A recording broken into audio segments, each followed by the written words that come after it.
Araw ng Kalayaan, isang sulyap sa kasaysayan. Sa bawat pagwagayway ng ating watawat tuwing Hunyo 12, ating inaalala ang isang mahalagang kabanata ng ating kasaysayan, ang pagpapahayag ng kasarinlan ng Pilipinas mula sa kolonyal na kapangyarihan ng Espanya.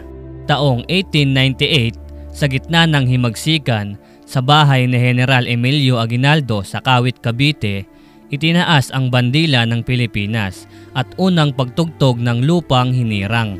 Sa araw na iyon, ipinahayag sa harap ng sambayanan at sa harap ng Diyos na ang Pilipinas ay malaya na, isang bansang malaya na hindi sakop ng dayuhan. Ngunit ang kalayaang iyon ay hindi basta ipinagkaloob. Ipinaglaban ito ng ating mga bayani: Jose Rizal, Andres Bonifacio, Apolinario Mabini, Gregorio del Pilar, Melchora Aquino at marami pang iba.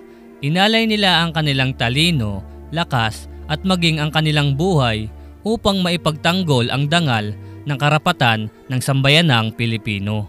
Ngunit sa likod ng deklarasyon noong 1898, sumunod na panibagong hamon ang pananakop ng Estados Unidos at pagkatapos ay ang pananakop ng mga Hapones.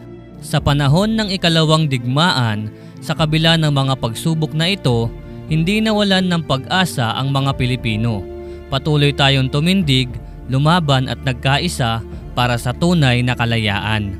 Taong 1946, sa wakas ay kinilala ng buong mundo ang ating pagiging malayang bansa.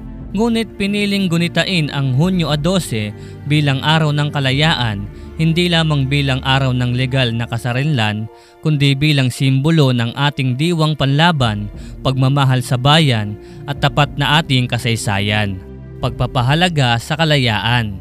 Sa panahon natin ngayon, hindi na tayo humahawak ng sulo o espada.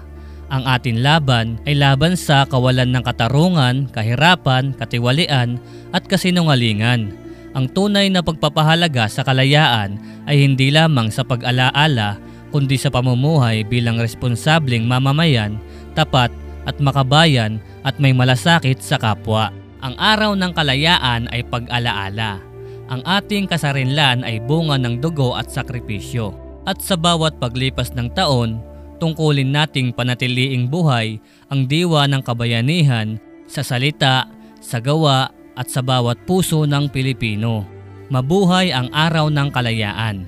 Mabuhay ang Pilipinas.